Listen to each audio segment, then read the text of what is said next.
It is that time again, my friends. Time for the one weekly allotment of joy in Outer Edge Outpost Regiment.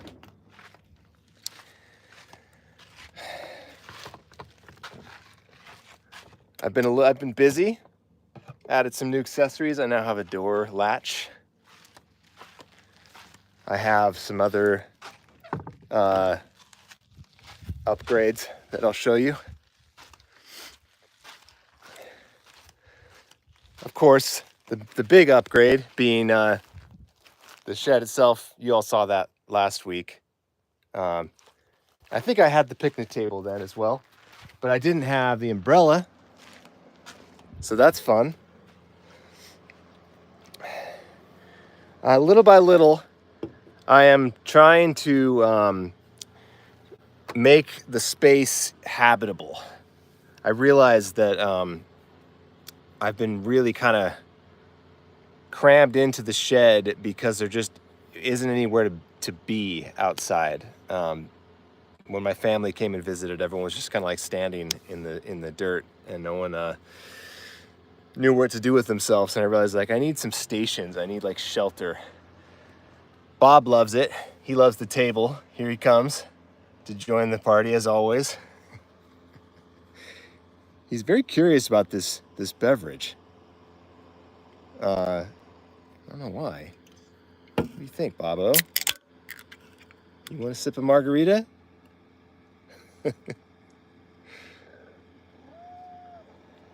I guess it's a yes, but he can't. Howdy, Rogue, and cheers.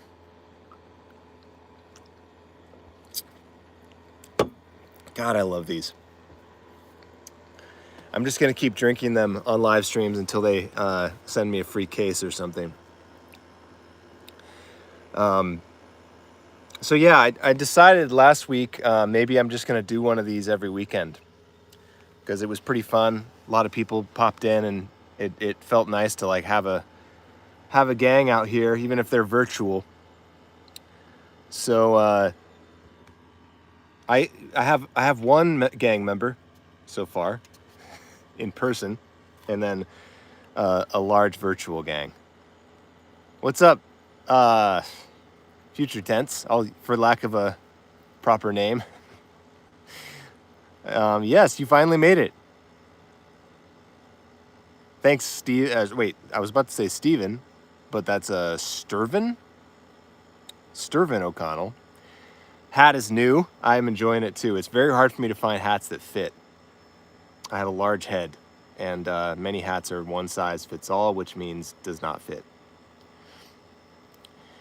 So yeah, I decided I'm just gonna like hang out briefly, perhaps every week, have an excuse to have a beverage, and not feel like I'm just sitting here drinking alone. So cheers to that. I'm gonna go turn the air conditioner off because it's very loud. I don't remember if I had that last time I did this. I think I did. Yeah, I did. I talked about it. But yeah, for those of you who weren't present in that live stream, massive upgrade to the shed life.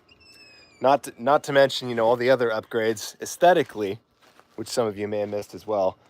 But buying this air conditioner unit, I cannot believe that it took me 2 years to do this. I mean, never have I improved my life so much with so little money. Also, since I'm in here, as you can see, I hope that my mic still works when I flip the camera around. Let's find out. I was going to try to do like a proper setup, but I decided it wasn't worth it. No offense. I'm in the middle of recording music for my next video. In fact, that's pretty much what I've been doing all day today. Mostly on this thing. But next layer is this guy, which I just busted out. So I'm going to do that after this. Took me a long time to crack this one. It's a short video. It's only about 3 minutes long. but it's like I'm trying out some new styles where it's more like a little vignette than a big long, you know, blog. It's just like kind of a poetic musing about, in this case, about the sky, because the sky is incredibly striking out here and has been on my mind a lot, coming from a place that didn't really have a sky before I lived here. Yeah, so definitely a necessary upgrade, as you said. It's weird because it's been almost 100 degrees out here. And for the first time, really since I moved here, I'm actually comfortable in the summer. Because even the first year when I had an AC, it was one of those like floor mounted portable ones that barely even work. And they're so loud. They vibrate so much. And it's just like, yeah, you don't sweat, but you are miserable in different ways. So this is the first time I've actually like been enjoying my time inside in the summer. Did YouTube change their UI? I don't notice on my end. What's different over there? I assume for the worse, because that's usually how UI changes go.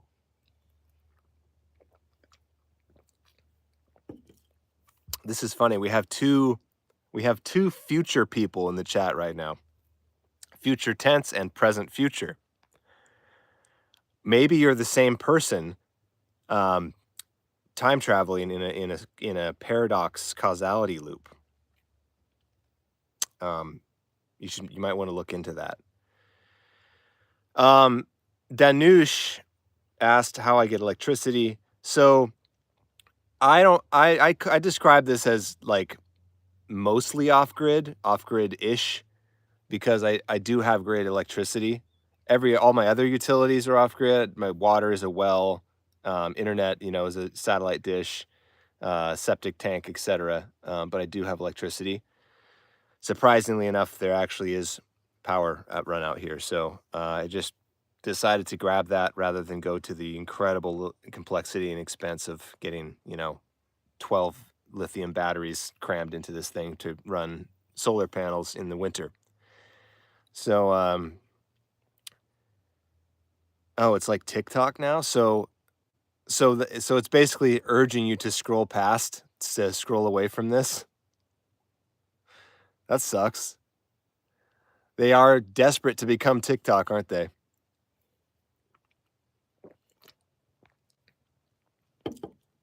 Industry pets. You just missed the industry pet, sir. He's lurking around here somewhere, but he made a grand appearance when I first started.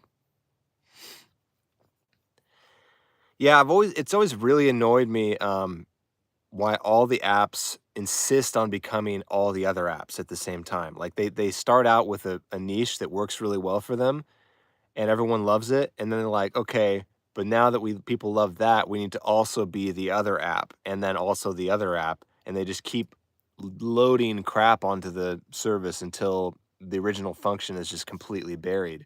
It's like, why can't they just chill? Why can't they be the thing that they are and let the other people be those things? It drives me crazy. But it's, you know, infinite growth. You are legally required to bloat your company until it fails. That is capitalism, in America anyway. So, someone asked, what time is it? It's 6:30. This is about as early as I can really do a live stream. I know it's frustrating because it's so much later for, you know, the vast majority of people who follow me are in later time zones, and they're always annoyed at me for streaming so late. But for me, the day is just winding down, and even though it is Saturday, I never rest. So this is, in fact, one of the reasons I'm doing this stream is to like give me an excuse to rest, to like force me to rest, because I can kind of work while I rest at the same time.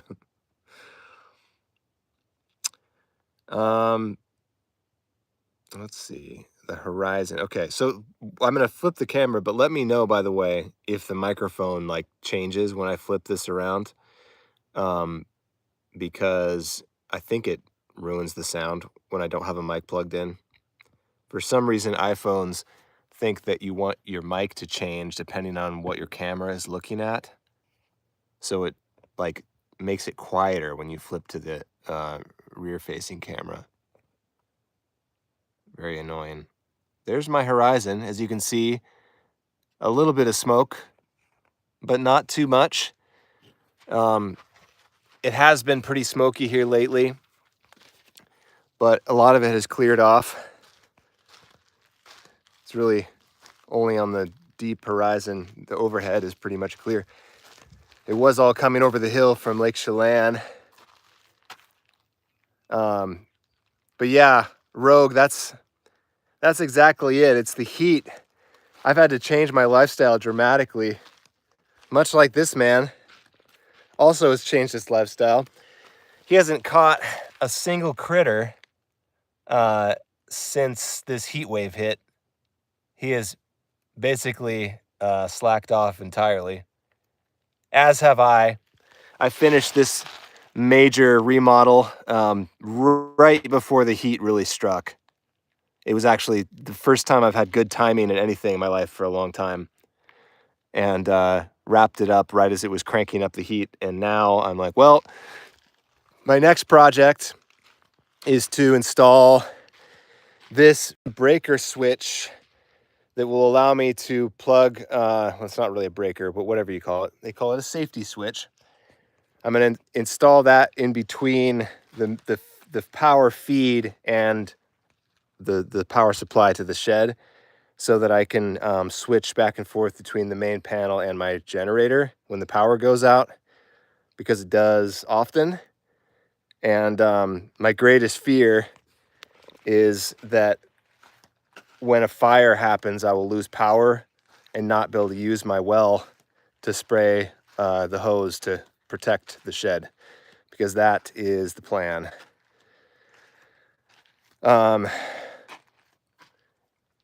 Don't tell my mom that that is the plan. But I will defend this place.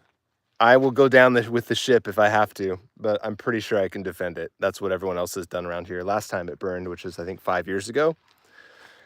So I'll be fine. I just need to have power to supply my water so I can firefight.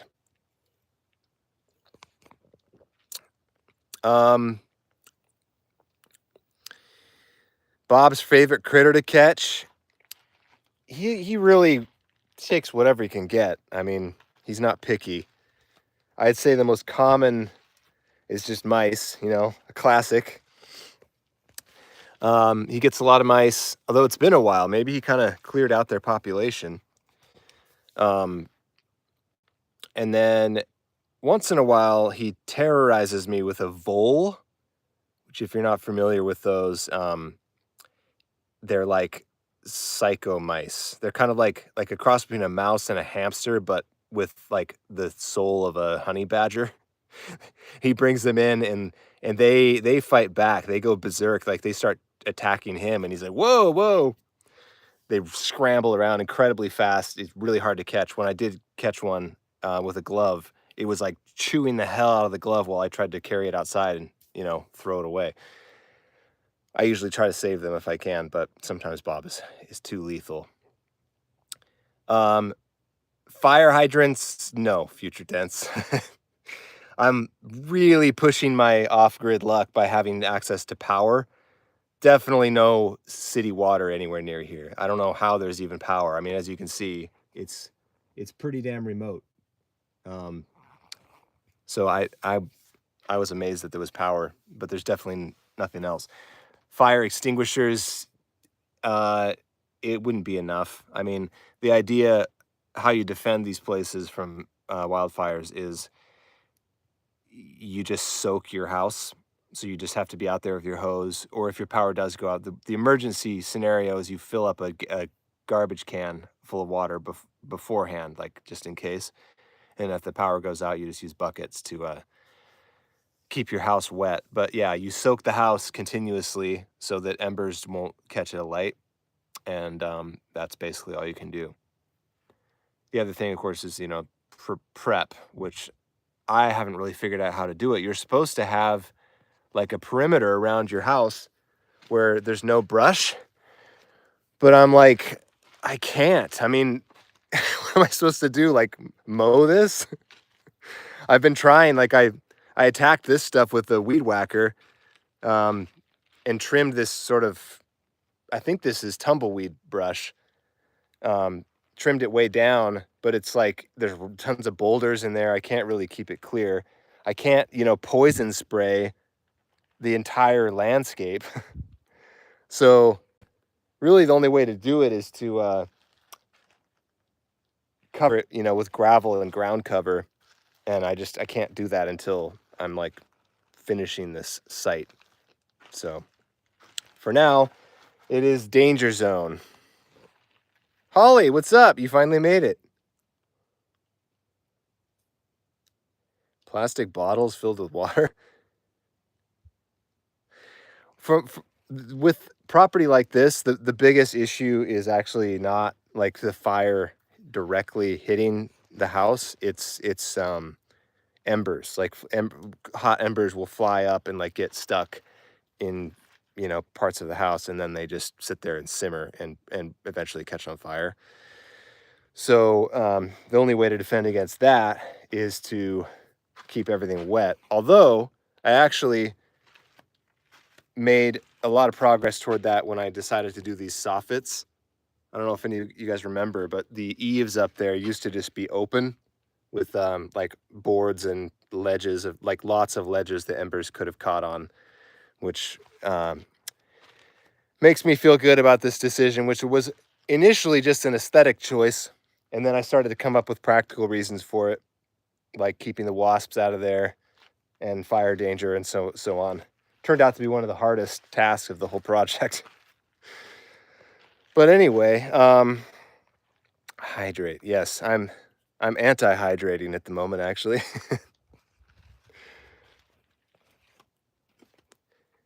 Can't even see the screen because the sun's so bright.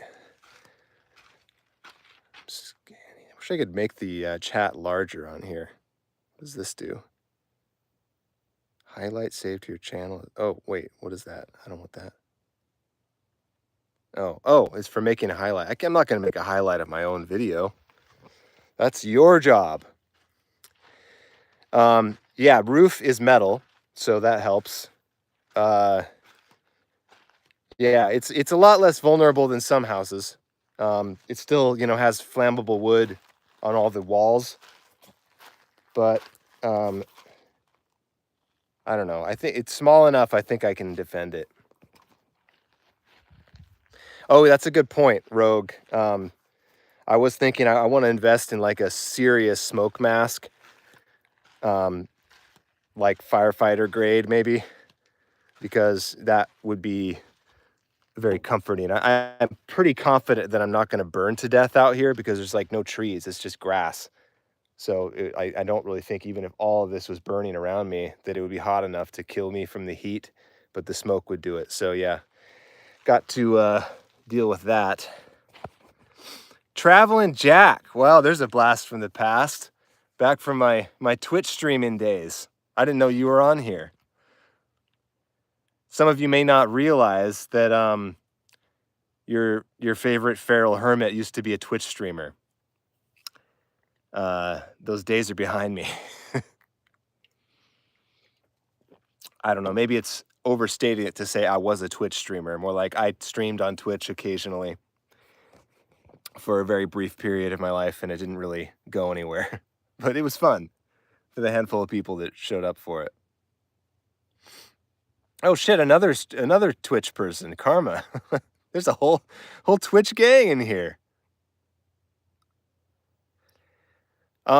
Anne Shu asked if my shower will stay outside. So I was starting to talk about my upcoming projects. I told you about the generator thing, which is the most urgent, but the other thing is that I'm building an outdoor shower. That's what this pile of, well, this forbidden mound here is bags of concrete because I'm going to install a shower on the wall here.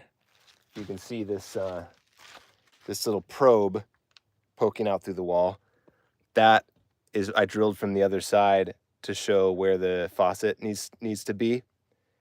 And I have this this supposedly freeze-proof faucet here and a supposedly freeze-proof shower. And I'm going to make an outdoor shower and attempt to use it in the winter. I decided it's not really worth building like an entire framed-in shower out here and insulating it, and then I have to like add a breaker to the panel and add a heater and everything to keep it from freezing. I don't want to invest that much in this shed. I've already really maxed out how much I want to invest, considering that I'm trying to get out of here. I'm trying to build a house and make this the guest house and move on from this life. But I realize I'm going to be stuck here for at least one more winter. So I have to kind of make some plans because, yeah, the nice thing about winter is you don't really need to shower that much because you don't get sweaty or dirty. In the summer, it's essential because I'm outside sweating and working and getting all sorts of dirty. So I have to basically shower every day. Imagine that. It's madness. But in the winter time, not so much, especially when I'm single. So, but yeah, I'm going to build this outdoor shower. Mostly we'll be using it in the summer, but I figure if I make it freeze-proof and if I make walls, it's not going to be like contained. Something's trying to crawl into my tank top. If I make it contained, then at least it'll protect me from the wind. And I think that I can handle showering in -10 temperatures if it's very rare. And I, come out, turn the hot water on, get it nice and hot, then go back inside, strip down, grab a towel, run for the water, shower very quickly, and then run screaming back into the house. I think I can make that work. I did think about an outdoor tub. The company that makes this camp shower, Julka, they just released like an inflatable hot tub that is powered by that camp shower. You hook it up to the tub and it like heats the water and circulates it back through the heater to keep it hot. And that would actually work pretty well for a bath. But I don't trust any standing body of water in these temperatures. Like if it's -10 degrees with like -30 wind chill, I mean, any hoses or tubes or anything are just definitely going to explode. So I want that anyway because it's a pretty sweet setup. It's like a super heavy duty inflatable tub that you can deflate and like take camping and everything. Not that I go camping anymore. It's a funny little detail of this life is that the camping and hiking and all that stuff has really lost its appeal because I'm living it every day. So people are like, "Oh, let's go out in the woods and set up a tent." And I'm like, "Man, when I get away from it all, I'm trying to go like into a comfortable hotel. That's vacation for me now. Camping is every day of my life."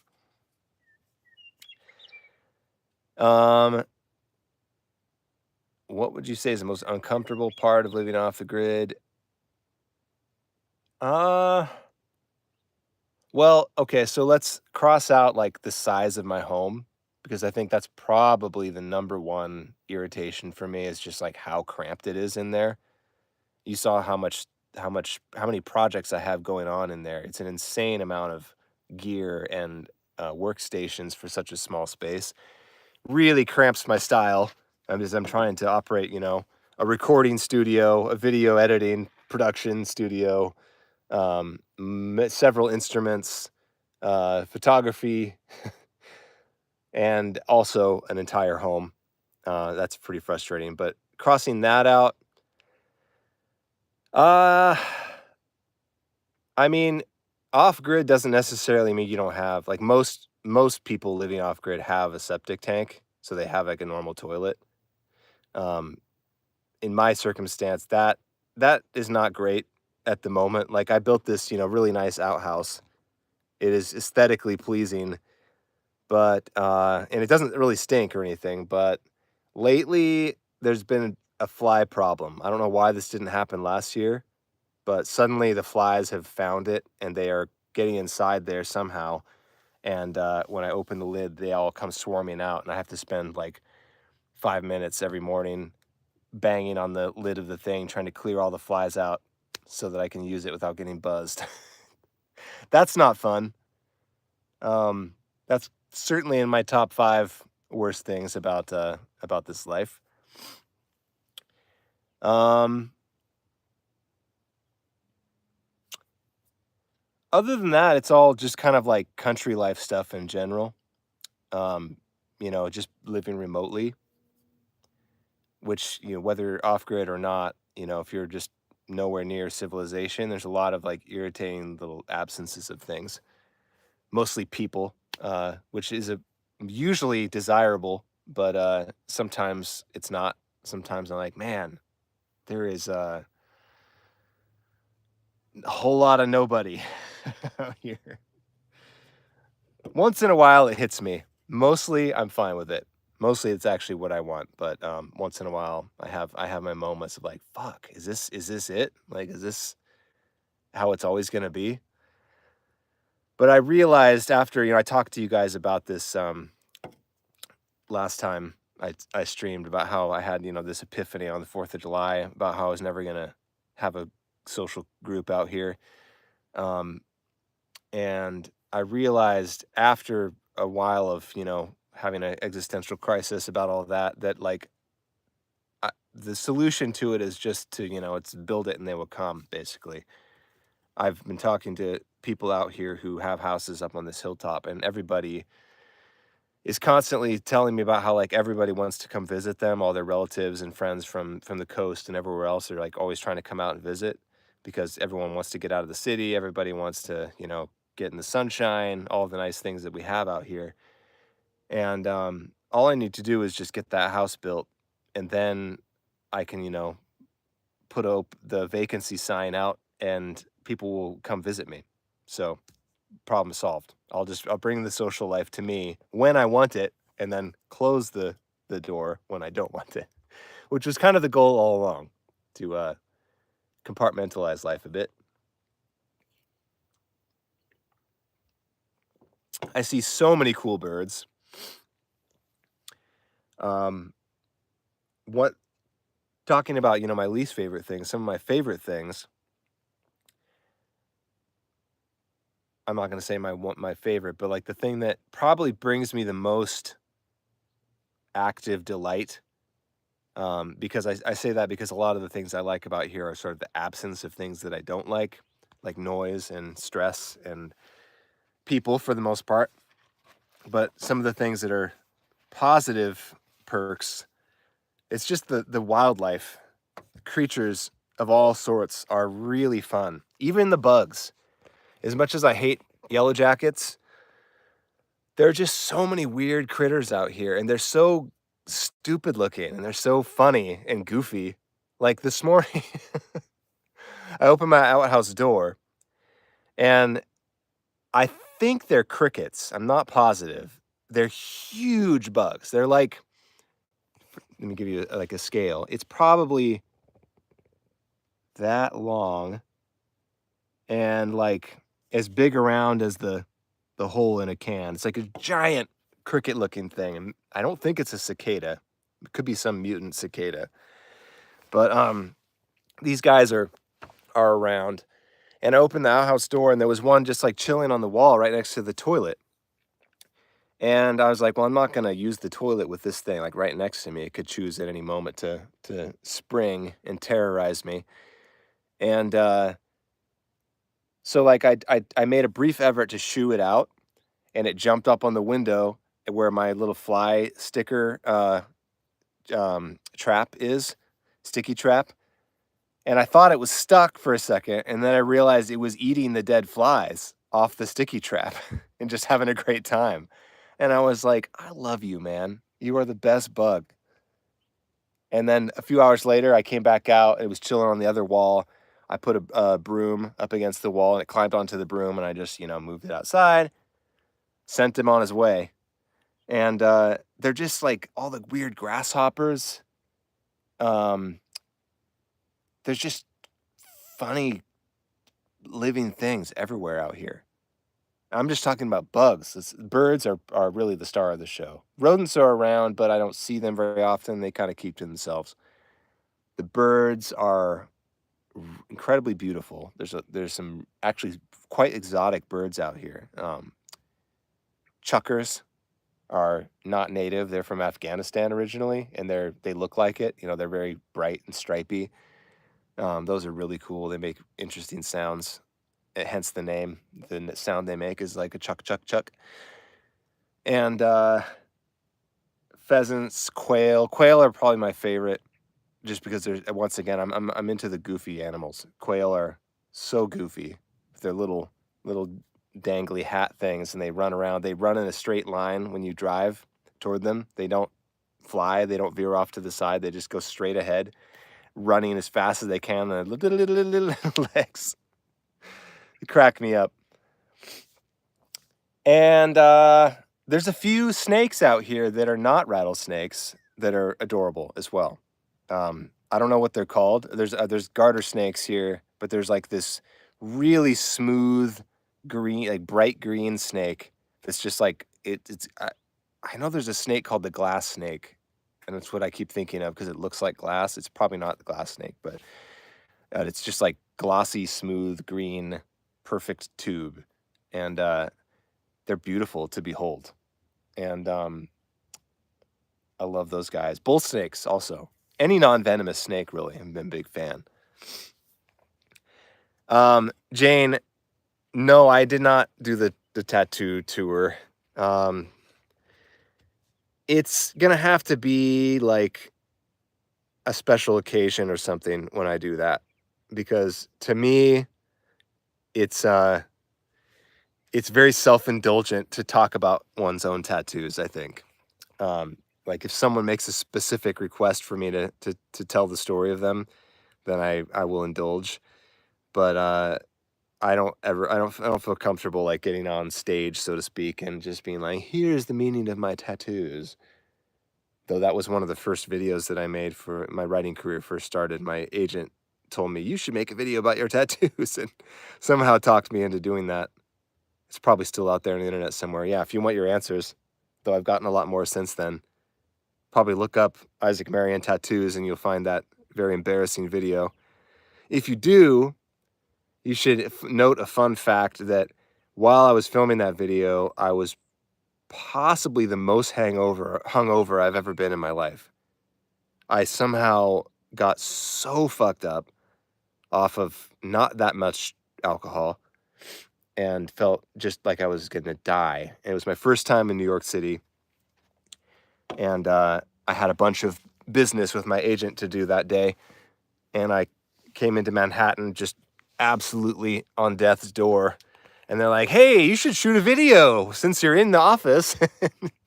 So if you watch this video, you'll notice I'm incredibly red-faced. Like right now I'm red-faced because it's incredibly hot. But then it was for different reasons. I'm sweaty, hair's greasy, I'm so red-faced. I don't think it's close enough to... Ugh, fucking wasps. Right in my face. Did you see that wasp? Did you see what they're like? No respect, no boundaries. It's probably trying to get the sweetness on my lips. I'm actually surprised none of them have climbed into the can yet. Yeah, present, future. These streams so far are kind of like you're catching me in a moment when I have a lot going on and I'm not really getting drunk. I'm just, having a drink, sipping very gradually as I chat with y'all. And I think that word has gotten out about my margarita. They're coming for me. Okay, time to relocate.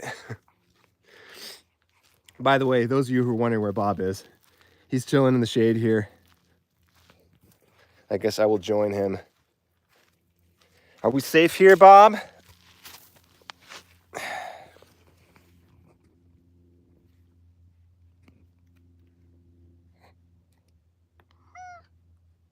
Oh, he said yeah. So I guess we're safe. Danush, it might be a weekly stream.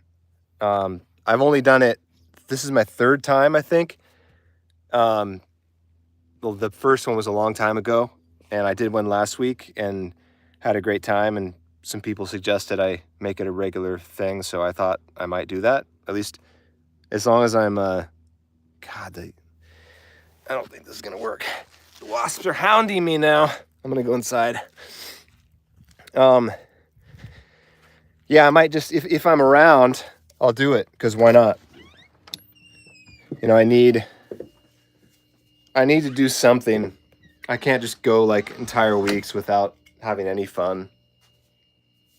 And I guess I should probably go into town, go to the local bar and like talk to people, real people, living flesh and blood people.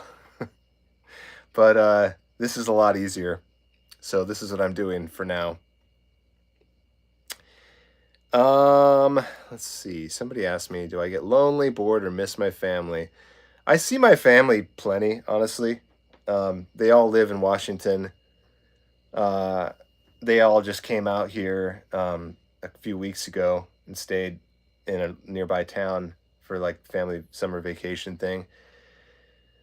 And when they don't come out here, I end up over there to visit them pretty often enough. So I don't miss my family. I do miss. Oh God, Bob just like swiped his ass right by my can. He loves to do that. He always is trying to get his fur in my food. I went and visited one of my best friends earlier this week. I took a little road trip, and it was great to catch up with him. I do miss people once in a while. Like, I'm not gonna lie, it comes and goes in waves. There's times when I'm just not feeling any need for it, and man, Bob is really like active right now. He does not like it when I pay attention to other people. He's trying to play that synthesizer. You a synth boy, Bob? Take your best shot. So yeah, to answer your question, I guess it's a yes, but it's rare. It's like I'm good for weeks at a time, and then once in a while I'll be like, you know what? I need to talk to somebody. Um, a lot of times I'll just call someone and have a little chit chat. I do that with my family pretty often. And then if it's really dire, then I'll actually go find them in real life and hang out. Oh, I've been monetized, Just Me Joe. That happened a while ago, actually. I mean, it's a paltry sum. It's not like anything that would change the course of my life in any way, but it's it's something. It's a perk. Pays for a drink once in a while. Um, and I'm pretty sure like 90% of that income is from that one video, which continues to be 90% of all my traffic. It's just the Watson video. But I'm gonna keep making new videos that are not about cats, and it helps. What is that? Did someone just give me money? Essie, you dirty dog. Well, thank you very much. Essie's already a Patreon supporter, so this is above and beyond. What can I do with this thing? It says that we can super chat now. What is that? How do I super chat? No one's ever given me money before. But thank you very much. That will pay for the next 6-pack of margaritas. Cheers.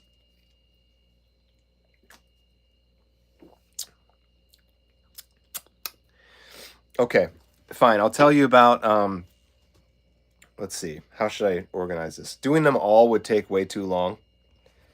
I'll do, I'll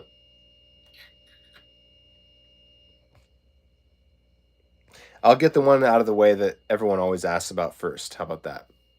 Everyone always wants to know about the fingers.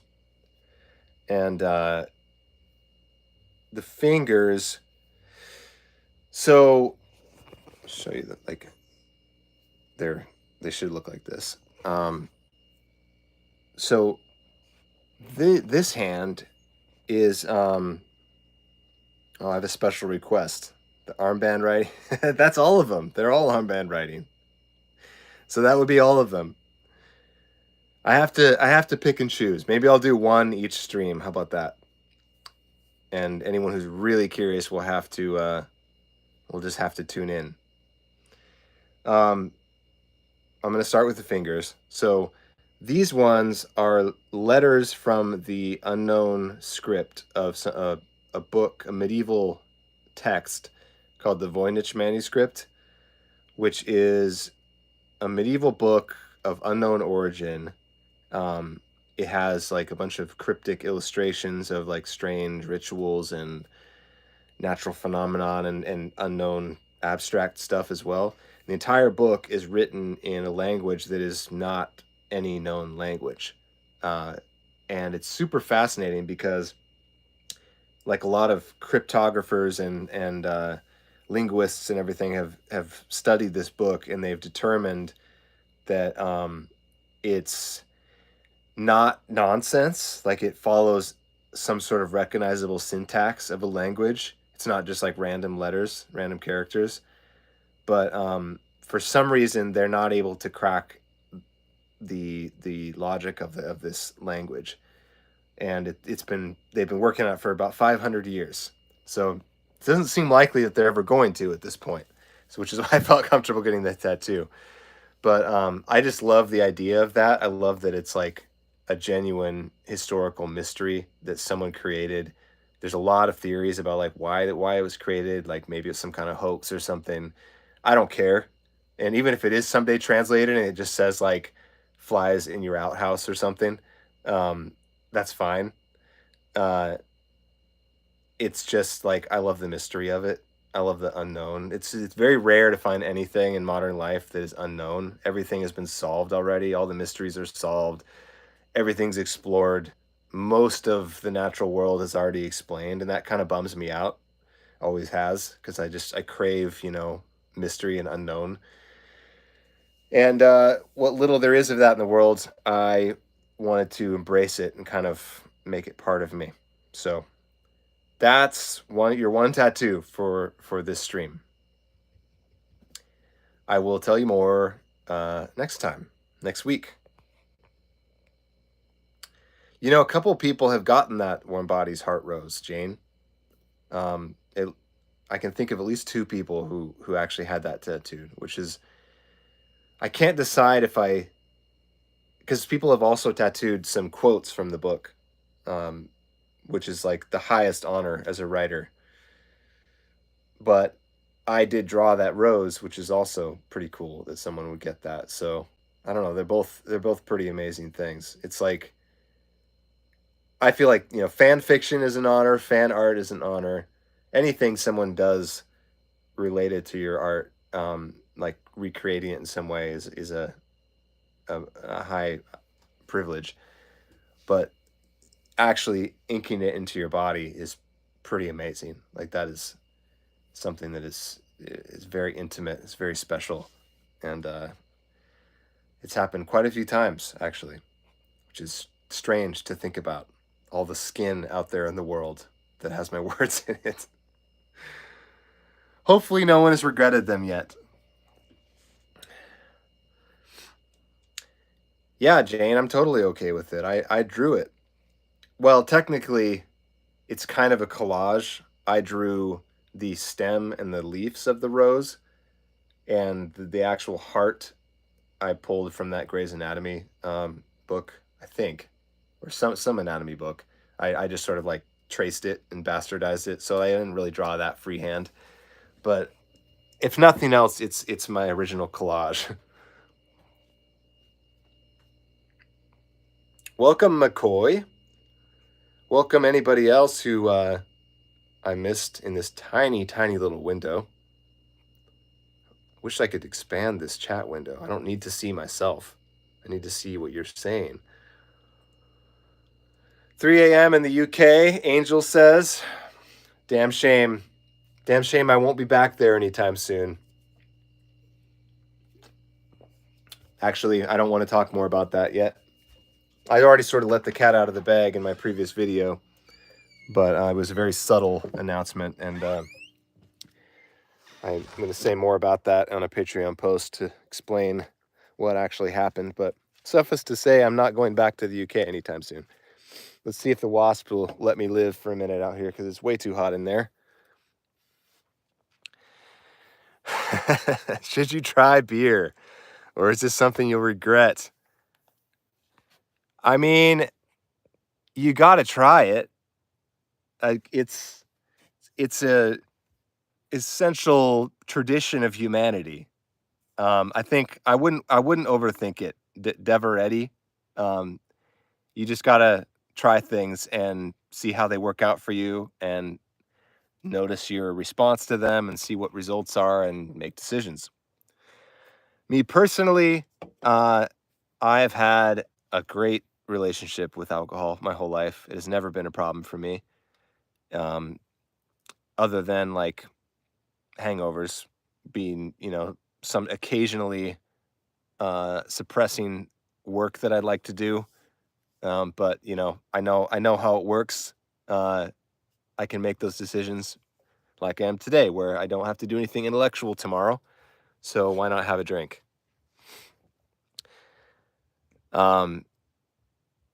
Not that, there's a wide spectrum of people in these chats. Like I frame it like, have a drink with me. That's the title of the stream. As if just because that's what I'm doing, and it's fun to like be doing something on a stream. But it's not like I'm a crusader for alcohol. Everyone has their reasons, make their own choices. But for me, it's been just a wonderful addition to my life. I love the culture of it. I love the culinary aspect of it, the flavors, the appreciation of the different experiences of it. And I love getting stupider, honestly.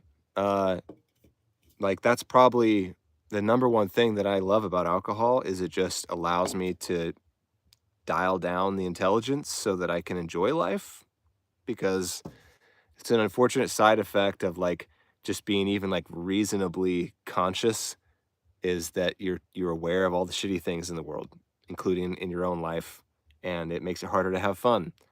And you're too aware of yourself and all of the inhibitions and doubts and all that stuff. And a couple drinks, you just dial it back a notch. Just like take me back to being, 19, for example. So I guess in your case, I don't know what it takes you back to, but going back to those times, just feeling a little freer. That is the perk of this particular drug.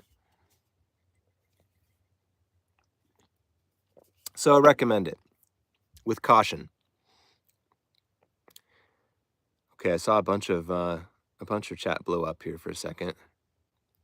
Essie is hyping my Patreon, much appreciated.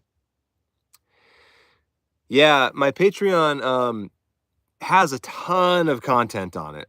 Like if you're into warm bodies, it's a treasure trove of the kind of material that, like, to my knowledge, you don't get from authors anywhere else. I've never heard of authors publishing like deleted chapters, deleted scenes from their books.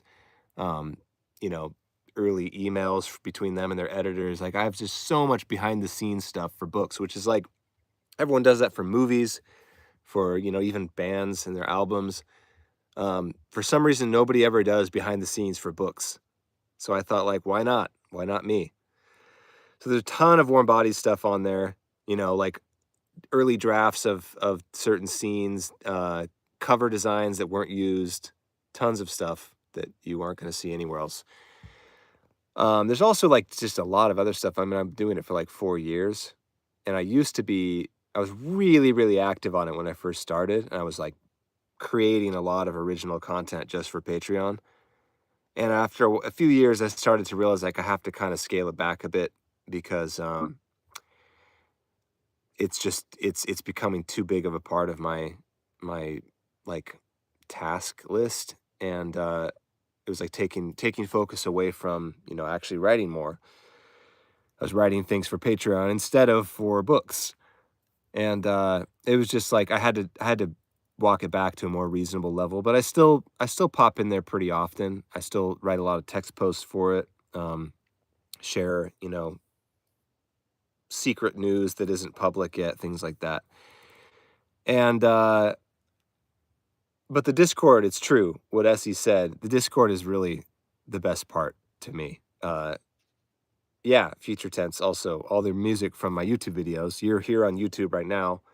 You're probably mostly know me from YouTube, although like half the people in the chat now are people I recognize from other platforms, so maybe not. But yeah, all the music from my videos is on Patreon. And the Discord though is like just like a really fun community. Um, I pop in there pretty much every single day to see what people are up to and to chime in on various topics. Sometimes I share like really secretive stuff. I've been known to break an NDA here and there in that Discord and then quickly delete my comments. But you know, if you're a corporate spy trying to get secret information, that you should probably sign up. it's it's happened once or twice. Not even while drunk. It just happens.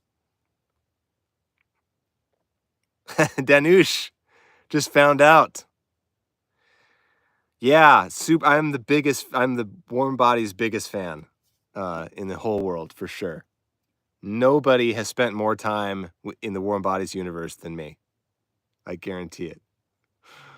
But yeah, it's kind of funny because like my YouTube channel doesn't really have anything to do with Warm Bodies or books in general. It's like a whole different thing. I do mention it pretty often that that used to be me, but a lot of people come onto this channel without realizing, you know, my past, and it's always kind of makes me chuckle when people discover it like deep into the conversation. Those are the people, you know, who know what Warm Bodies is, but I feel like it's pretty ubiquitous at this point. Like if they're watching the movie in other movies now, so I think that means it's considered culturally aware. So yeah, it's not a cat YouTube channel.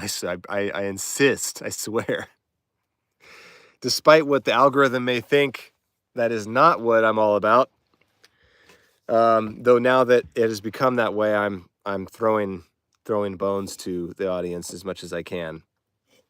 See, there's a cat. Wait, there is. That's a cat. Enjoy. Look at cat and enjoy it. He's hunting grasshoppers now, I think. That's one of his favorite prey, by the way. I forgot to mention.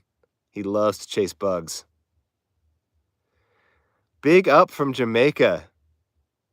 You know what, man? This is kind of like little Jamaica down here. I don't know what the story is exactly, but like during the summer, this town in like the middle of nowhere, Washington State, you'd expect this to be just, you know, redneck city. And there's a huge Jamaican population here. I don't quite know if how many of them stay year round, but in the summer they flood in here. They stay for the whole summer. They work in the orchards. And it's really fun. There actually used to be a Jamaican food truck in town that was so good. They did jerk chicken, jerk pork, a couple curry dishes, so good. And then they closed for reasons I don't understand. But yeah, there's like Jamaican flags everywhere, and it's really funny. It's a strange, unexpected contrast with, you know, the part of the country that I'm in right now. It's not what you'd expect, but I love it. So yeah, if you're from Jamaica, get over here and reopen that food truck, because I missed that jerk pork. That was amazing.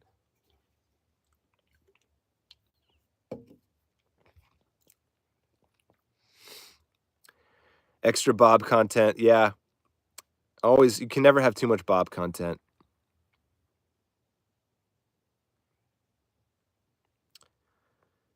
As I glaze out while scanning the chat.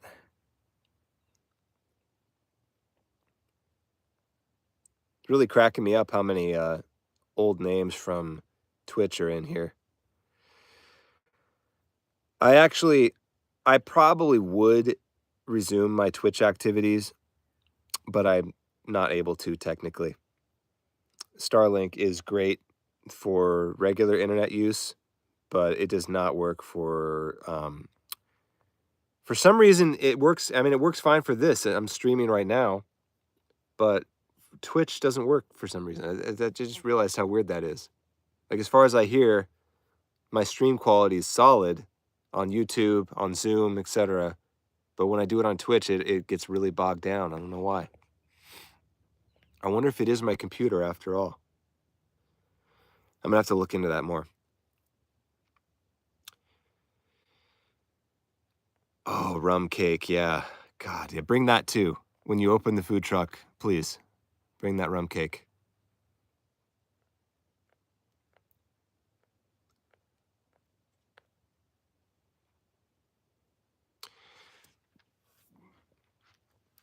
Yeah, so it is the bit rate, future tense. When I try to stream it, the bit rate is terrible. It's extremely unpredictable.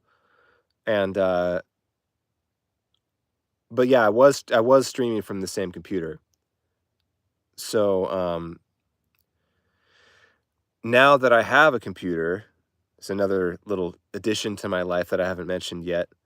I acquired an actual PC from a former Patreon member, actually, who gifted it to me as she upgraded to something much better, and she gave me her secondhand computer.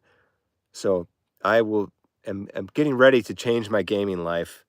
I have to order some parts and kind of fix it up first, but it's possible that if I run the game on the PC and stream from my Mac, maybe that will change the situation. So yeah, it's kind of funny. I mean, like, most of the people in this stream probably are here for, like, you know, rustic off-grid life, right? You're not here for cat ear headphones and RGB lighting. I do a little bit of everything, like I said. Somebody mentioned something earlier that I wanted to and migraines. Okay, well, first the orchards. So you can't miss them visually. All the screen is orchard. And it's all fruit. I guess all orchards are fruit by definition, but mostly apples. There's also peaches and cherries and apricots, and I think that's it as far as I'm aware. But those are the crops out here, and it's one of my favorite things about living in this area. There's fruit stands everywhere, and it's all like they grow them right there. You can see the trees across the street, and you just walk up, and like some crusty old farmer will come up to you and be like, "Well, these ones are pretty ripe. Just picked them yesterday." You take them, and it's just like, it's so good. It's the best fruit you can get because it's just like real fruit straight off the tree. So every time I go on errands, I stop at one of the fruit stands and just load up. I eat a lot of fruit out here. It's pretty much replaced my need for like desserts I don't really eat much like processed sugar anymore, honestly, at least during the summer when fruit is available. During the rest of the year, it's, food desert out here. Um, but yeah, the fruit is like, I've been actually wanting to do a video or live stream or something about my fruit life soon because the fruit stand just opened up a month ago or so.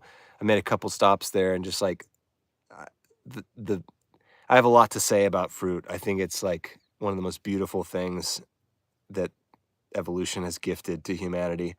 It's one of the rare cases where a living thing actually wants you to eat it, and it literally evolved to make us like it. I think that's amazing. I think that's adorable. And it's like one of the most perfect symbiotic relationships in nature. So, yeah, I want to talk about that. I want to show you this fruit stand. It's just the most quaint little place. They also have like little hand pies made by some local lady who uses their orchard fruit to make the pies. And, oh, impossibly expensive, enormous Japanese strawberries? Tell me more about that. I'm not familiar with that.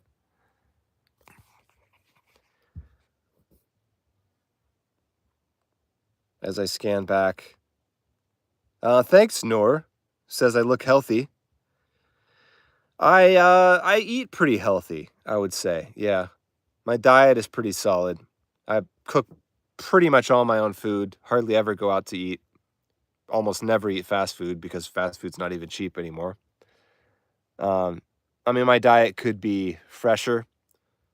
It's a lot of, not a whole lot of fresh vegetables and stuff like that in it, but like I do all right. Normally I'm reasonably active. I mean, there's my gym right there. Most of the year I actually work out every day, more or less. In this heat though, I feel like I'm the least healthy I've been in quite a while because I just can't exercise, period. I just can't do it. It is so miserable to exercise in this kind of heat. I mean, right now, let's see what the actual thermometer says. I don't know how accurate this is compared to the weather app. So this says it's 90 degrees. So it's pretty accurate. The app says 93. But yeah, for 7:30, it's still pretty damn hot. Somebody keeps mentioning that you should all hit like. What does that mean exactly? Like, what's the advantage of liking a live stream? I'm still kind of dumb when it comes to YouTube mechanics. I know that for a normal video, it kind of like, well, actually, I'm not even really sure what it does for a normal video. I think it boosts its visibility in the feed or something, but I don't know. The live streams even show up in the feed. I am very new to live streams. I mostly do it for the existing subscribers. It's kind of a way to make contact with y'all when I don't have any new videos to offer. Though I actually almost have one, as I said at the very beginning. I'm just wrapping up the music today, and I may even post it tomorrow if I can get it all polished up at a reasonable time. I try to always post my videos on the weekends. Usually I go for Saturday morning is my window, but Sunday morning is probably a good enough spot. I do plan on gardening, Danush. Um, but as I've said a few times, other streams, the soft stuff needs to wait till the hard stuff gets done. I have to get, the construction zone. Like for example, I don't even have gravel in the driveway. Where am I aiming? It's just like this whole place is going to be wrecked by machines eventually when I get around to building a house. So I'm hesitant to put up any, aesthetically pleasing structures or anything because it's just going to get wrecked by the operations. I need to get done with the construction and then I'll start doing like soft stuff like gardening, chickens, Probably in that order. Those are my goals. Maybe chickens first, honestly, because that would be amazing to have an egg source. I eat eggs for probably 80% of my protein is eggs. And I just love chickens. It'd be great to have them around. It'd be really funny to see how Bob plays with them. Somebody gave me money again. Y'all are crazy. Kiwi Girl Jax. NZ899. Does that mean that's New Zealand money? Or is that just... Wait, did I just get paid in New Zealand dollars? That's awesome. I liked it. Can I do anything else to show my support? Whoa, I hit a heart and then my face appeared on it. There's also a balloon. What's the balloon do? No, balloon doesn't do anything. Celebrate their 5th super like on a live stream. Okay. I don't know what's going on with that, but thank you. On the technical side, I don't really get it, but I appreciate the gesture.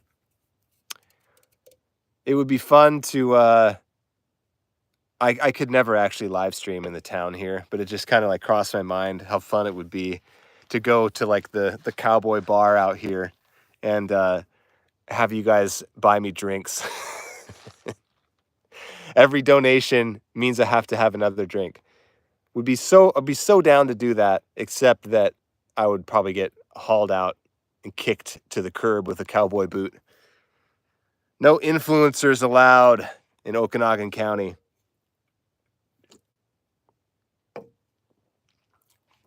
Yeah, you love to laugh at my tech ignorance, Essie. I embrace it without shame. I feel like I'm pretty damn techie for my age and for my environment. How many people living in a shed in the desert are live streaming on YouTube? Well, actually, probably more than I would imagine. But I guess we could do the same stunt with liquor that I already have. And it's just like a drinking game where you force me to drink more by paying me. But that's not as fun as like literally buying me the drink at the bar. That would be pretty fun. I could probably I don't know. I wonder if there's a way to do it. I wouldn't do it alone. Maybe if I went with a friend or something, I could pull it off. But yes, RDR2. That's hard to say. Yeah, recreate the legendary scene. Just need somebody named Lenny to show up in this chat and come with me to the bar. Cody's Noon Saloon is the name, like actually what it's called. And every time I've gone in there, the bartenders tend to be like younger, just like kind of rocker looking people. But the clientele, all like 60-year-old plus cowboys. Jeans, boots, vests, hats, the whole 9 yards. So, yeah, if I showed up in there and be like, hey guys, it's your boy, Isaac Marion. I don't think they'd take that so well.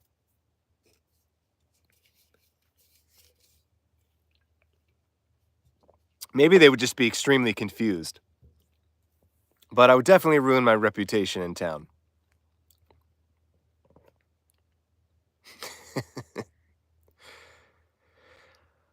Take the ride. I have the well. That was the first thing that I did here.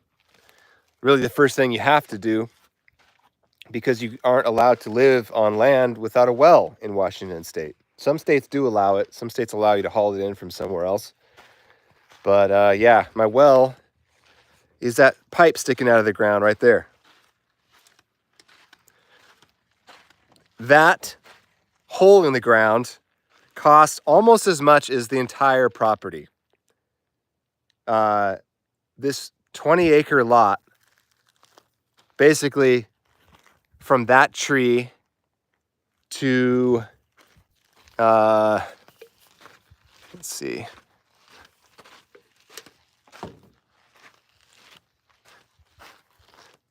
I think that tree right there, that's the two sides of it. And then from up over the horizon there, you can't see the border on that side, all the way down over this cliff and somewhere down there, huge chunk of land. Yeah, that cost almost the same as that pipe in the ground. Wells are insane. They had to drill 500 feet into the earth and build this whole pylon down the whole way. I mean, I have no justification for why it's that expensive, but that's how it is. And it's a terrifying thing because you don't know if you're going to get water or not. It's a total gamble. It's entirely possible that you buy land, you get the well drilled, they go 300 feet down, 400 feet down, 500 feet, and then there's no water and they have to give up.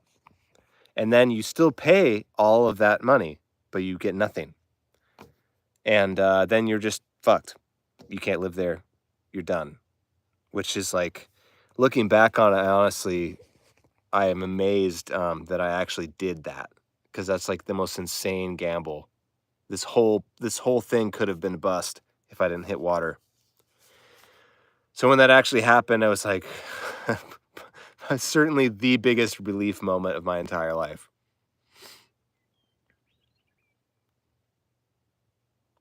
Yes, Gunder Alex, they did indeed divine the spot. It was very funny because the guy who drilled the well was like the most no nonsense country guy you could imagine. Like, just not a hippie bone in his body, just, classic, blue collar redneck kind of guy. Really serious, like no sense of humor, just like, yep, we'll get that water, blah blah blah, and like just. But then when it comes time to choose the site for the well, he kind of was like almost embarrassed about it. He's like, I know it seems weird and mystical and everything, but statistics show that wells that are witched are, like 80% more likely to hit water than if you don't witch them. So they don't know how it works. No one knows like what the science is. It's like a folk tale basically, but it statistically works. So it's like this weird phenomenon where his theory is that it's something to do with like the ions from the moving water. When water is rushing rapidly, it generates some electrical fields, and he thinks that maybe you're able to sense that somehow. But yeah, it was exactly what you picture. He just had a stick, like literally not some special tool or anything. It's just a wooden stick with two prongs and another prong coming out. And he just walks around and holds the stick, jerks it up in the air once in a while, and just walked up and down, jerking it until he's like, all right, I feel it. This is the spot. And that's called witching. He was the witcher. And he witched the water and drilled the well, and now here I am, alive. Crazy. It can't be confirmation bias, Rogue, because statistics show it's like the wells that when they do that, they're 80% more likely to hit water. When they skip that step, it's like much lower odds of hitting water. So it's so proven that guys like that will do it, even though it's ridiculous. It's weird.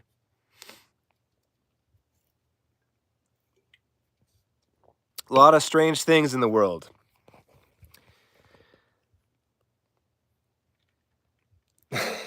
Oh, Bob's climbing. Let's check it out. He's up the tree. He's probably chasing a bird.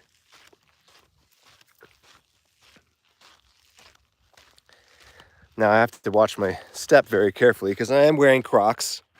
In case you guys weren't aware, I thought I should probably disclose the fact that you're watching a Crocs wearer. You know what? I don't trust this grass. I'm not walking barefoot out there, but let's just zoom in on him. The man in action, living his life. As long as you don't bring it inside, buddy, you do your thing.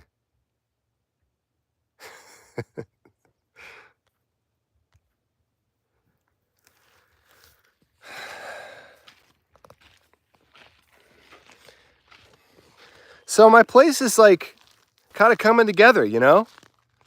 This little picnic table and umbrella, even though it's not doing anything right now because it's in the shade anyway, it's really ties the room together, doesn't it? I'm about ready to paint the sigil on this spot right here.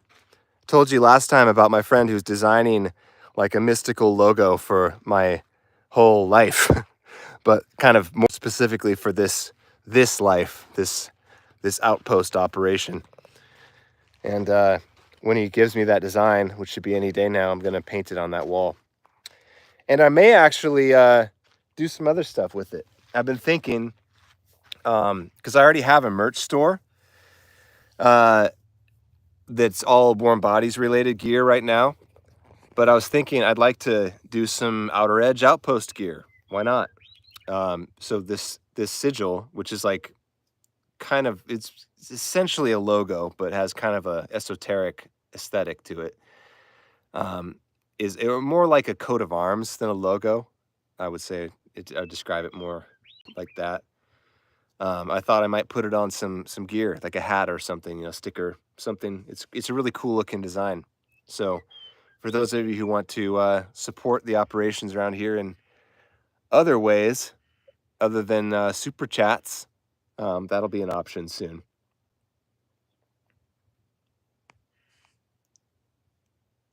I think the bird is on to Bob, squawking at him. I still, to this day, I do not understand how Bob ever catches birds. He's not that quick. I've never seen it happen. I only see the aftermaths.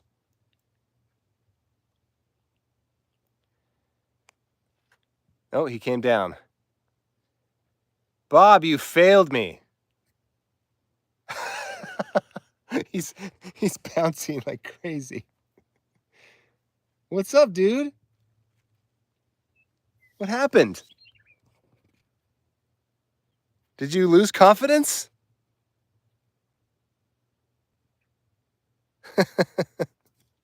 It's okay, bud. I still respect you. I actually honestly prefer if you don't kill things. I know you must, but honestly.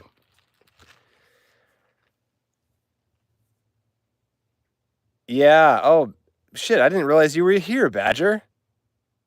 All the stars from the old days are in the chat today. Yes, take the ride. You're in love with Washington State. Where and why is that? This is Central Washington, usually referred to as just Eastern Washington, but technically Central. Fucking wasps are everywhere. They want my margarita. You can't have it. The nearest town is Brewster. That's technically my address. God damn, they're relentlessly after my drink. Help me, Bob. I'm trying to share the bounty of Washington State with these people, and the wasps are ruining my presentation. That is, they are really one of the greatest areas, the wasps. A lot of dry dirt out here. They burrow their nests wherever they want.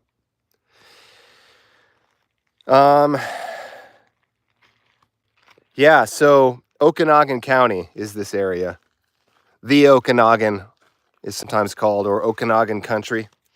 It's a valley that runs up, I don't know, down pretty much the whole length of the state, all the way up to Canada.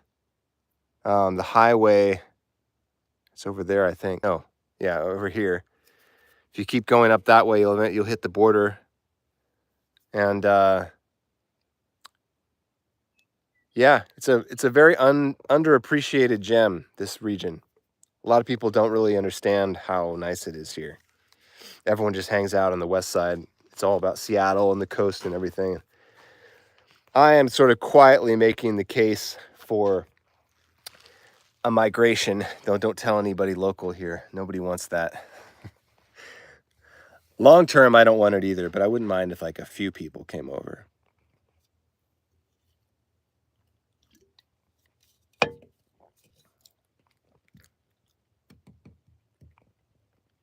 Oh, shit. Sorry, Natasha. That's really sad.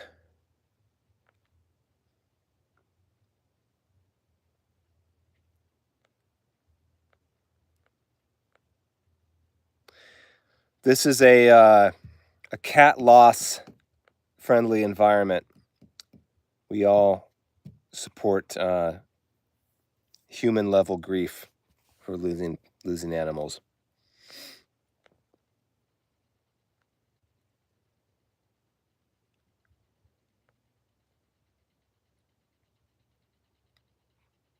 I hope you're doing okay. I do recommend getting another one, honestly. It's like as crass as it seems to just, replace your lost loved one with people, it feels like you're not gonna, if your spouse dies or something, you don't run out and get a new one. But with animals, somehow it seems more appropriate because it's like I feel like animals all kind of in a way share the same hive mind. Like they're like they share a soul in some way. And I just feel like when you get a new animal, they kind of there's a connection to the previous one in some obscure way. I don't know why I think that. But when I replaced Watson with Bob, which was actually several years later, I did wait quite a while, but I kind of wish that I hadn't. It just felt like he kind of slotted right back into my life in the place that Watson was.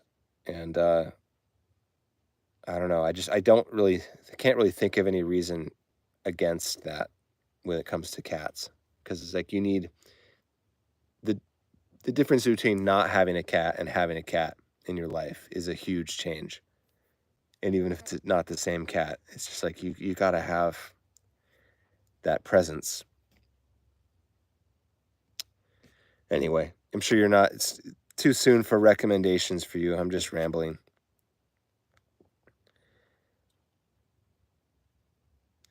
But stay strong. And Danush, thank you.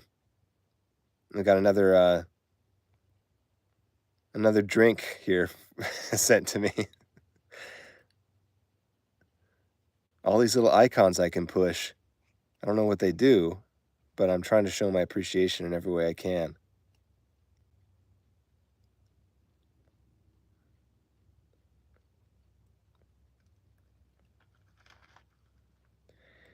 Well, I appreciate that, Natasha. I know it's like it's tough with, real shit happening in a, public chat kind of thing like this because like I don't want to bum everybody out. I don't want to derail the whole conversation like and grind to a halt and not build a laugh with people or anything, but I also want to respect what you're sharing. So I appreciate, I appreciate the sharing and also the understanding that life must go on, as must the chat.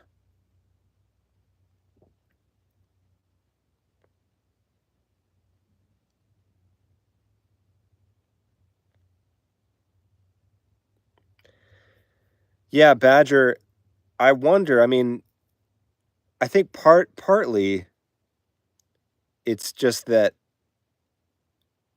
animals are not as complicated as humans.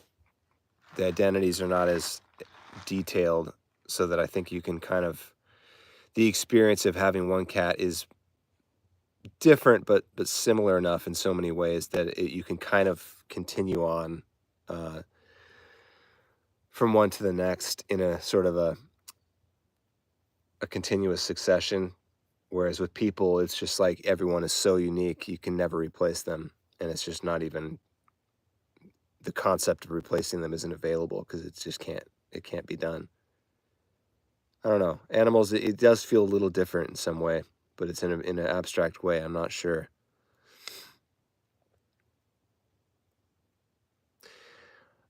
Kiwi girl. I'm not sure. I really would love to have a dog out here. It makes a lot of sense to have a dog in the country like this.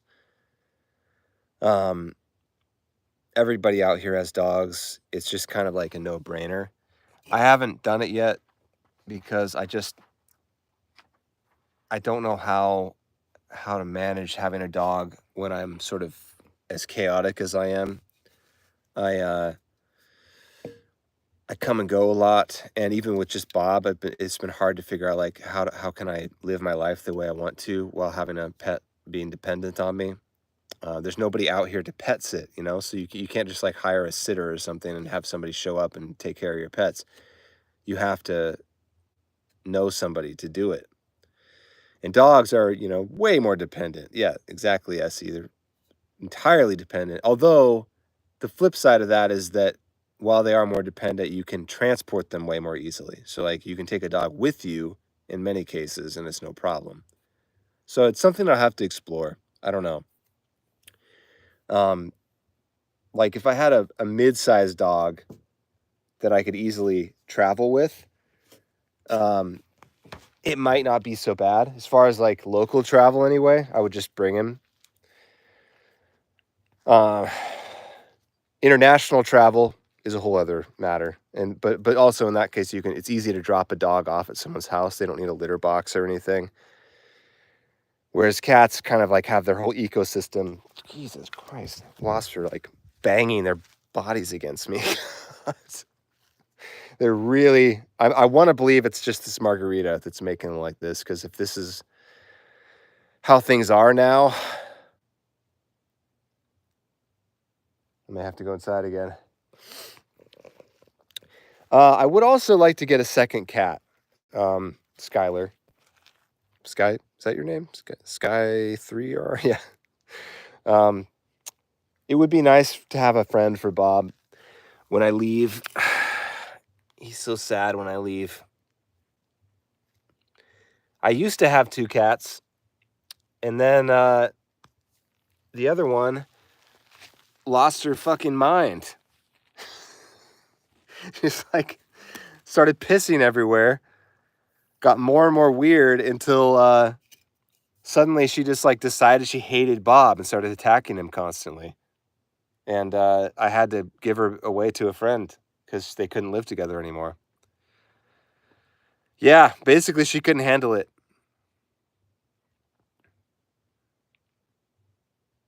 Blue tick coonhound. Never heard of that breed. I would like a protective dog, but I have to be careful. Like my mom has a mini Aussie, and she's a great dog, but the dogs that like have a job, have a function in life, they are really neurotic. Like they are high anxiety, and I don't want that. I want a dog that's pretty relaxed.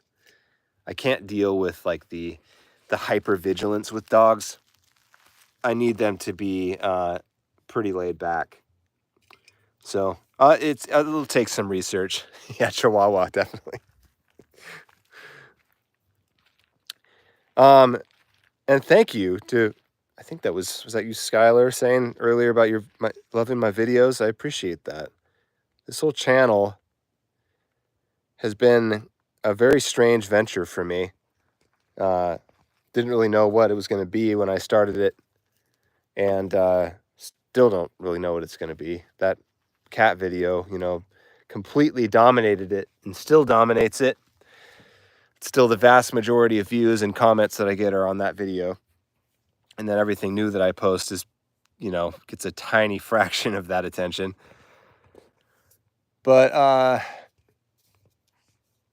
still enjoying it, especially as I start to veer into more experimental stuff. Like the one I'm going to post tomorrow probably is just a very short, kind of poetic little vignette. It's not like a big old 30-minute adventure. It's just it's like an art piece, more like almost like a a video poem kind of thing. And that kind of thing is really satisfying to make. I love writing in that way. Most of the videos I've posted on this channel, I haven't really gotten a chance to like fully engage my prose power. I get like little bits and pieces here and there where I can tap into it, but then I have to, you know, alternate back to talking about, you know, putting the siding on the shed or whatever. I don't really get a lot of openings to like gush words.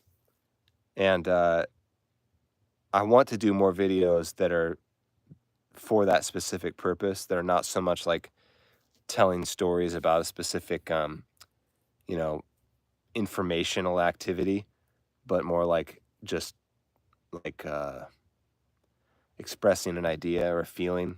I did a couple of those when I first started, like that Joys video, but I want to do more that are more streamlined and simple like that. So tomorrow will be my first venture into that area where it's a video that's really not a story at all. It's just like me talking about how much I love the sky out here specifically, and how I feel like the sky is underrated, underappreciated compared to all the other biomes of this planet, the ground, the sea. No one really talks about the sky that much, other than, you know, sunsets are pretty. And I feel like it deserves more. The sky is a magical realm, and it fascinates me to no end, especially since I've moved out here, where it's not particularly dramatic at the moment because it's just empty, but I've seen the most mind-blowing displays, the clouds, the light, just this incredible swirling drama up there that feels like a portal into some sort of, you know, divine realm where gods are clashing. It's incredible. And I have struggled to find a way to express it. I'm taking a little stab at it in these in this video. Thank you, future tense. You know, I feel like now that I brought up the idea of these donations being used towards getting me drunk, it's only fair that I do that, except that I can't today because I need to.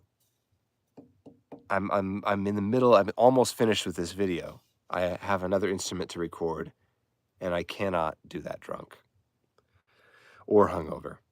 So I'm gonna keep it together. I'm sipping very moderately tonight.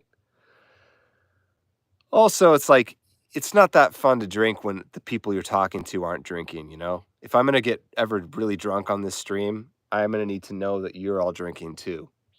That's the only way it's fair. Otherwise, you sit in judgment as I become stupider and stupider. That's not fair. You have to get stupid too. Whoa!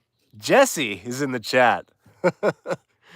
This guy was pretty much my only friend in my senior year of high school. Maybe it was the last 2 years or just the senior, but the year that I graduated from this little Christian school of about 10 people out in the forest. It was basically, you know, off-grid school. Yeah, he was like the only other nerd in school. And we hung out, played video games, and talked a lot about a lot of nerdy things, recorded nerdy music together. Haven't hung out in a long time. It's wild how this technology like randomly reconnects people from like across huge gulfs of time and space. Good to hear from you, man. I remember I saw you somewhere really unexpectedly, like several years ago. I ran into you in some random place. I can't remember where that was. But yeah, me and Jesse started our music life with, at the time I was rocking a Yamaha like $80 Target Yamaha keyboard. And that was my only musical instrument. And it was the first instrument that I ever played and learned how to play anything on. I started out just playing like one key at a time. And he was the only one who had recording gear, if I'm remembering this right. Fucking wasps. God damn it. They're literally chasing me. Yeah, you had like a setup on your computer, and I think we recorded like certain instruments on of my album. So funny story, you guys. In fact, I'm not sure I've ever really talked about this, but so I have talked about my first novel, which was a fantasy epic saga. And after I wrote the first two books in what was supposed to be a 5-part series, I decided to get even more ambitious and record. Jesus Christ, these wasps! Okay, I'm going inside. They're like actually following me around, trying to get my drink. I recorded an album, like a soundtrack, a movie score to my book, like as if it were a movie. And I recorded it on that little shitty Yamaha keyboard, and Jesse helped me record it. And he also had his own music, which I don't think I helped on that at all. Yeah, it was very nerdy music. It was like, so I can't really remember what Jesse's first one was. I think it was like kind of house music, that sort of vein. But mine was actually even nerdier. Mine was basically, epic movie soundtrack, but recorded on like a crappy, really cheap keyboard. So it was, basically video game music is what it was, honestly. It sounded like, a Final Fantasy soundtrack, but minus the talent. Like an early Super Nintendo era, that type of synth quality. And yeah, limited media is a nice way to put it. I've looked back on that album a few times, and it's kind of interesting because there's a few parts that are actually like pretty solid. And I don't even know how I pulled that off. I was like 16 years old with the worst gear imaginable. I had my recording setup was, I literally had no multi-tracking. I recorded everything on the keyboard. I had no timing, no click track, no tempo of any kind. I was just freestyling it, freestyling an orchestra with no tempo, no conductor. And a lot of it is really chaotic. Like, it really shows how bad it was. But there was a few tracks, like toward the end of the project, where I kind of like started to get command of my very limited gear, and that actually almost sound like a real movie score. It was kind of inspired by, I feel like I was influenced a lot by the first Matrix score, not the soundtrack, not the techno stuff, but the orchestral score. Took a lot of cues from that. And there's a few parts where I'm like, that's actually pretty damn epic.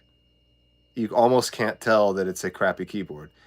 But I guess it was, the first glimmer of musical talent that I revealed in my life. But there was so much incredibly embarrassing stuff surrounding it that it sort of buried it. I'm actually kind of surprised, Kaylin, that I haven't shared that on Patreon yet. Have I not? It feels like something I would have shared a long time ago. I mean, I shared the actual books. And I think maybe 2 or 3 people were brave enough to read them. Very, very bad stuff. How long ago before Dead Children? Way before. I mean, let's see, that was 2007. I know that I was 16 when I did that first album, so I can't really do the math on that, but it was probably like roughly 10 years before. Because I think I was like 24 or 5 when I did Dead Children. Yeah, another little surprise for you guys, those of you who are new to my catalog, also have some music out there. If you are so inclined, it is on all the streaming platforms if you want to see what kind of music I was making when I was 23. I have a band called Tallest Building in the World, which I recorded when I was 23. And it has its moments, and it has its bad moments. It was the first music I ever wrote with singing in it anyway. I'm also the singer, so that's interesting. I also scream a lot. It was kind of like a weird, like orchestral electronic metal project, as best I could describe it. Um, and then the year after that, I did a solo album, just like recorded in my house, that holds together a lot better musically. It was less ambitious. The first one was like really orchestral and epic, and the second one is kind of more bedroom pop kind of stuff, because it was literally recorded in my bedroom. But yeah, they're out there. The second one is called Isaac Marion's Moon Colony, if you want to search for that. Both albums are free on Bandcamp, and then they're also on Spotify and Apple. So yeah, it's interesting. I mean, you have to keep in mind, like, I did these so long ago. It's not at all what I would make now. There's so many things I would have done differently. Blah blah blah. Caveats upon caveats. But I do stand by some of it. I think with Tallest Building, it's really only the last song on the album that I still stand by. The one basically that sounds like nothing like the rest of the band. You know how like a lot of bands, the last track will be like some sort of soft outro thing that doesn't sound anything like the rest of their songs, and that's the one that becomes popular. This was one of those deals where the whole album was like very abrasive, difficult to listen to, like overwrought kind of orchestral rock, and then the last song is kind of like a folky little ballad that's actually pretty nice. And that's really the only one I can stand by from that record. The Dead Children record, I stand by most of it, really. There's a few embarrassing moments, a few things that I wish I hadn't have done, but a lot of it holds together. So yeah, if you're curious, that one again was 2007, so almost a decade ago. Wait, no, more than a decade ago. Yeah, whatever the math on that is.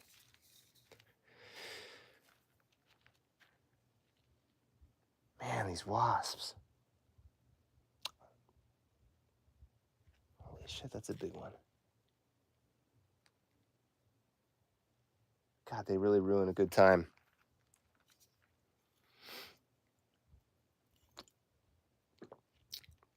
Yeah, Milo, that song, that was my radio hit off of Tallest Building. That one actually got some radio play on KXP in Seattle. It was one of the more botched recordings, I would say. But it did have a pretty solid hook and a sick guitar, recurring guitar lick that I didn't play because I didn't and still don't play guitar. But wow, okay. Now we're getting bizarre references in here. How is that happening? This Pelago reference here. Somebody has found their way to me from the Bazaar, which is the video game that I'm writing for. Has not been released yet, but there's been a few videos that show off a couple of my lines. That's one of them. I'm just gonna keep moving constantly to avoid the wasps. Yeah, that'll be fun when that game comes out. Like it's a niche genre of game. I don't know how many people around here will want to actually play it because it's not the most universally appealing type of game. It's like a strategy card kind of game. But I've been really enjoying hearing my lines pop up in their trailers. The whole thing, I haven't heard most of the voice acting for it. only stuff I've heard is like a few random lines that people have sent to me on the Slack channel, and then every time they post a YouTube teaser of some kind, there's usually one or two lines from a random character that they play in there, and it's the first time I'm hearing them. They just did one recently that made me laugh a lot because it was like one of the more absurd characters that I wrote, and got to hear their performance for it, which was new to me, and they just nailed it. Really good casting on this. Characters are kind of all over the place, everything from like monsters to pirates and just like weird types of people. And I did my best to to come up with, amusing twists on every single one. There was like dozens and dozens of characters that I wrote for. And apparently it's pretty funny. I tried my best to make it funny. It's also supposed to be, serious here and there, but mostly funny. I know, right, Danush? I have way too many jobs. That is what is killing me in my life right now. So I'm so overextended. It's just the way that it has to be in order to make a living these days. You can't put all your eggs in one basket, especially when that basket is like a dying art form, such as novels. I've had to diversify quite a bit. Multi-classed, I like that. Yeah, I'm a versatile build, specialized in. Well, actually, I'm specializing a bit more in like physical skills now lately. I wouldn't say strength per se, but dexterity, I guess. Doing a little bit of perception. Though I am, I'm working on the strength, little by little. Min-maxing. I didn't build my own house. I finished the house. The structure was there. I built the exterior of it. I will not take credit for, framing the walls from the ground up. But yeah, it is sad. Present, future. I don't know necessarily that that's true. People keep telling me that, like, well, sales are actually still, the money is still there.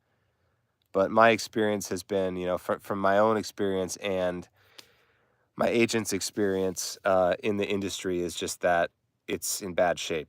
Like, the budgets are gone. Nobody's paying real money for books anymore, unless you happen to be, one of the freak accidents of extreme popularity. And there's no promotion, and it's just like a really hard scene to break into now. Like the market is so hyper focused on like specific niches that are trending that they don't care about anything that doesn't fit that. So like, right now, apparently it's all about like fantasy themed erotica type stuff. It's all anyone wants is like, 50 Shades of Grey, but in a fantasy world, I guess. That's what's hot right now. And if you're not doing that kind of stuff, they're like, well, what are you even doing here? So I'm not doing that kind of stuff. Surprise, surprise. I am doing stuff that nobody wants, hypothetically. But I'm going with the principle. I think it was one of the guys from Oasis I heard talking on a reel the other day about how like people in all the great art in the past was stuff that nobody thought they wanted. There was no market for it because nobody had done it. And then somebody came and did something that nobody wanted, and it turned out they did want it. And that's how it's supposed to be. You're supposed to allow for things that are not proven yet, in order to create the opportunity for new things to be created. So that's what I'm hoping for from my next book. Not that it's, an entirely new genre or anything, but it definitely doesn't fit any current trends, I guess, unfortunately for me.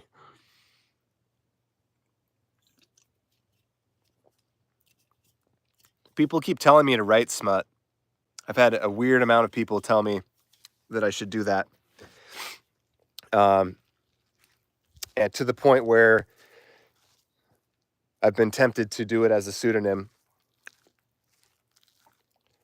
Could never do it as my real life. I have to maintain some semblance of dignity if I ever want to do serious things again. Oh, that's great. Danush doesn't know that it's a series. Okay, everybody informed, and that's good. Yeah, it's Warm Bodies is 4 books, one of which is a novella and a prequel. So technically, it's like a trilogy plus, is how I would call it. Look at that. His tail is so elegant. Wow, Kalen comes in with the official typography for the overnoise. I actually, I really thought I was going to stick to that at the beginning. I had the idea that, like, I'm going to make that the, oh my God, these goddamn wasps. Jesus Christ. You know what? I'm so tired of people saying that wasps don't bother you if you don't bother them.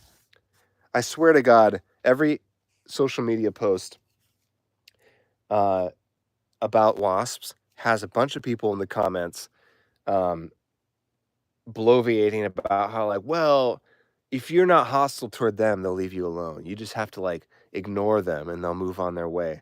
These people have never been outdoors in their life. That is 100% bullshit. Wasps will attack you on sight for no reason, let alone if you have any food of any kind on your person, which is what's happening now. God, they're everywhere. This might be a rough summer for me, as it turns out. I'm going back inside. Yeah, so hold on.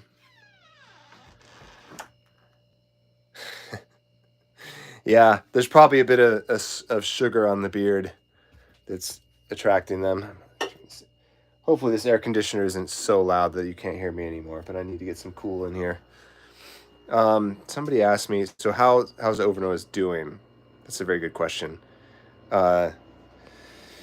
So what's happening, quick update with Overnoise, which is my new novel, for those of you who are not aware. I'm gonna set that on Bob's little tray and relax. What's up? It's getting real tired of holding this thing.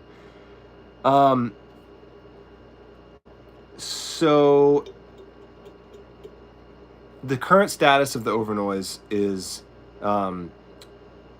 it's finished, but I need to do another revision. My agent sent it out to a handful of editors. Didn't get any bites, got some feedback that I agreed with, some changes that I needed to make to it in order to, like, make it really reveal itself as its true form. And I have been postponing that editing until I get through this just endless procession of tasks, which keeps coming my way. I've had so many projects put in front of me since I realized I needed to do that. They were like paying projects, so things that I had to prioritize. And I'm about to start it, actually. So there's another project. There's a screenplay that I don't really want to share any details about, but a screenplay I've been commissioned to write that is my top priority because that's like the big paycheck. But it's basically done already, and yeah, the next thing will be to finish the book. So long story short, that's basically what it is. And it's just waiting for me to do that final draft. Actually, I just realized I've got the speaker covered. I don't even know if you could hear me.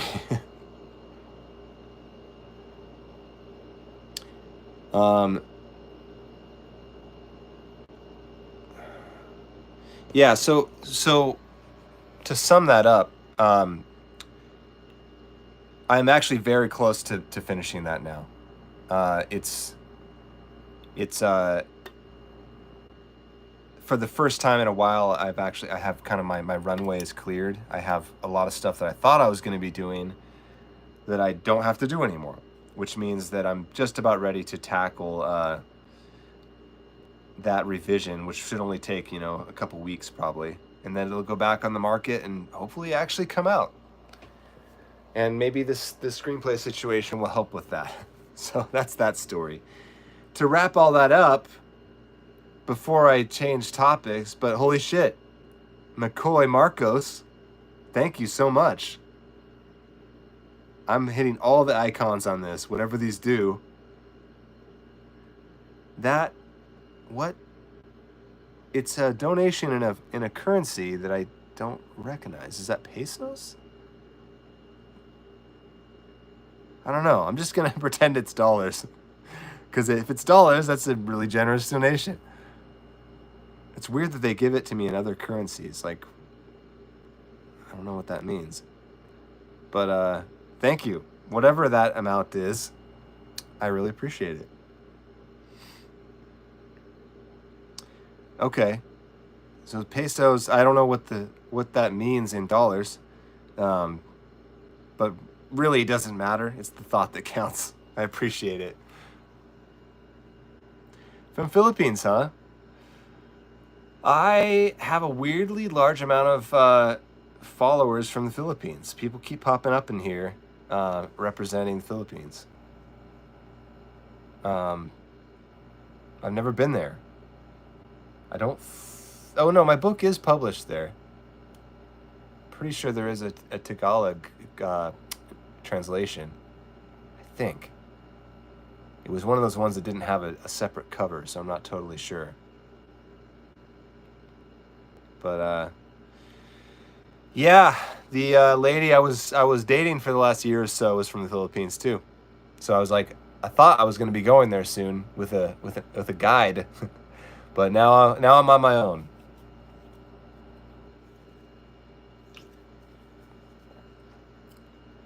Which is fine, by the way. Everything's fine. And, who needs real life people when we have YouTube live streams?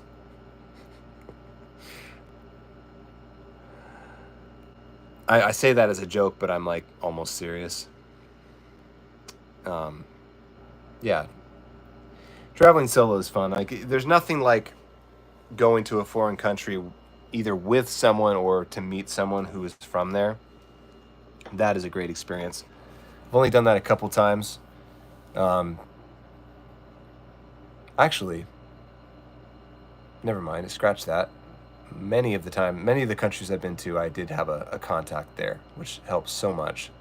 Showing up completely unprepared, completely unconnected is not a great time.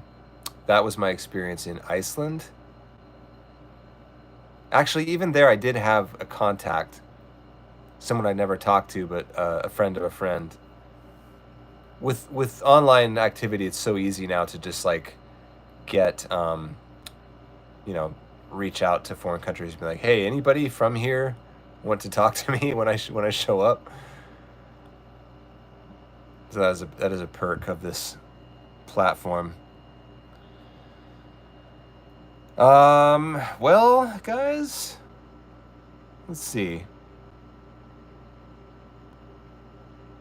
See if there's anything super essential that I missed in the chat here.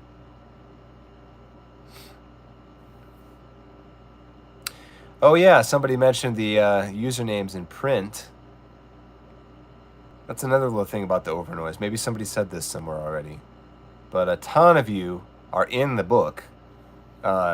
Your social media handles are in the book. I don't know if you'll still have the same handles by the time it ever comes out, but they're in there.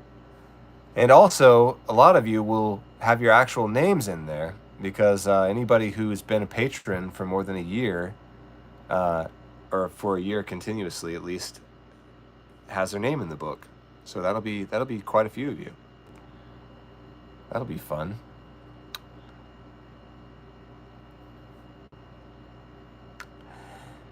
Yeah, Essie, that does sound pretty sad, doesn't it? I can't say that I've ever just like put out the word that broadly. Usually what happens is like if I go to a country, I post that I'm going there, or maybe I'm there already, and somebody will chime in the comments or a DM or something and be like, I'm in that country, and then they volunteer to like show me around or something, which is you know, I guess you have to have a certain size of a platform for that to really happen. But it's worked out for me a couple times. A couple times it was book related, so they, you know, publisher or whatever was there to meet me, so that helps. But thank you, Mac McCoy. Cheers. The can. Have I not even finished this drink yet? It's basically empty. There's a tiny bit more though, honestly. All right. Now it's done. Spent all the last hour just protecting it from the wasps. It's okay, Essie. I know it's done out of love, and I appreciate it. I enjoy a good roasting. So yeah, I'm gonna run as well, everybody. Now that I'm free from my drink, I'll step outside to say my farewells. Let you all say goodbye to Mr. Bob.